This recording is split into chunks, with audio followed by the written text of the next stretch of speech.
সুলাইমান আলাইহিস সালাম শক্তিশালী একজন নবী ছিল। উনি মালাকুল মাউতকে বলেছিলেন, মালাকুল মাউত, আমার মৃত্যুর সামান্য কিছু আগে আমারে বইলো, আমার একটা কাজ আছে।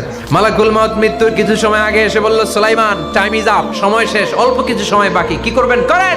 সাইয়েদনা সুলাইমান জিনদেরকে ডাকলো, ও জিনেরা, বিশাল একটা প্রজেক্ট আছে, প্রজেক্টে কাজ শুরু করো। আর কিছু জিনকে বলল, চারদিকে গ্লাস ফিটিং করা একটা রুম বানাও। সাইয়েদনা সুলাইমান আলাইহিস সালাম গ্লাস ফিটিং করা রুমের ভেতরে ঢুকলেন। এই রুমে ঢুকার দরজা নাই, হাতে একটা লাঠি নিলেন। কি নিলেন? লাঠির মধ্যে ভর করে দাঁড়িয়ে রইলেন আর জিনদের দিকে তাকিয়ে রইলেন। জিনেরা এত বদমাশ ছিল, সাইয়েদনা সুলাইমান দাঁড়িয়ে না থাকলে কাজ করতো না। সুলাইমান আলাইহিস সালাম লাঠির মধ্যে ভর দিয়ে দাঁড়িয়ে রইলেন আর বললেন, কাজ করো। জিনেরাও কাজ শুরু করলো। ওদিকে মালাকুল মাউত এসে বলে, ও সুলাইমান, সময় তো শেষ। সুলাইমান বলে, সমস্যা নাই, রূহ কবজ করেন।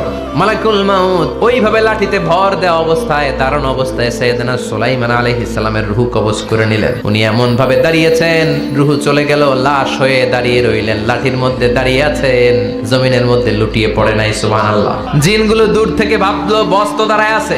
জিনেরা মনে করছে বস দাঁড়ায় আছে, কাজ করতেই হবে। করতে করতে পুরা প্রজেক্টের কাজ শেষ। ইন দ্য মিন টাইম ঝিঝি পোকা, উই পোকা, যেই পোকা কাঠ খেয়ে ফেলে, এই কাঠ খাওয়ার পোকা সুলাইমান আলাইহিস সালাম লাঠির ভেতরে ঢুকে লাঠিও খেয়ে ফেলেছে। সাইয়েদনা সুলাইমান আলাইহিস সালাম ধপাস করে জমিনে পড়েছে। আর জিনেরা কয়, হায় হায়, খালি খালি কাম করছে এতদিন।